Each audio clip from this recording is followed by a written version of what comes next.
So today I wanted to talk to you about the idea of, are we enough, right? Because that's something that I think certainly over my life is has impacted the thought of whether someone was enough as they were or whether I was enough, has kind of impacted a lot of relationships within my life, whether it's with parents, whether it's with my own kids, whether it's with my ex-wife, those sort of things. And again, it's like, that's a way of you feeling like you're enough. And if you don't do that, then you're not good enough. And maybe you're not good, you don't deserve love and stuff like that, right? We often attach like love or, you know, to them doing things that please us, right? So that I become enough for them according to what they do and what, you know, what they achieve. And more importantly, if it's the things that make them happy, you know, and they kind of almost exchange love for those things that they've gone on to do and achieve. It could be like, if I'm achieving and I'm doing these things, then I get my parents' attention.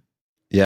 And I guess it's one of those kids, some kids will just do what the parents want them to do, and some kids will then lash out and get attention in another way, right? I think I was quite lucky in that it wasn't always tied back to, I never felt necessarily that I needed to do things to sort of be loved. And again, it is that an underlying thing of like, I need your validation to be enough, you know? And does that like, and is it like, are you going to take that love away or that acceptance of me away if I don't do things that please you? So you very much knew as one of his sons, and there's three of us, I was the youngest and two olders. And yeah, you knew the way that you get dad's approval and love is by doing well at school, right? But what I didn't realize was that this kind of constant pattern in my life of feeling like I had to achieve to be loved by my dad, how that would play out in the future, right? And it's like, now I'm in my 40s and I know I'm a workaholic, right?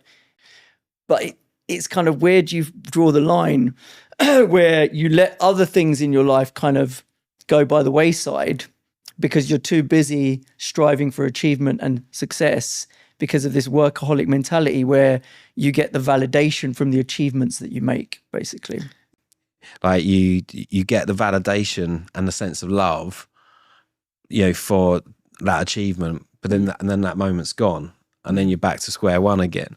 So it's kind of, you know, you need to know that you're enough, right? Like we're born enough, right? And that's who we are.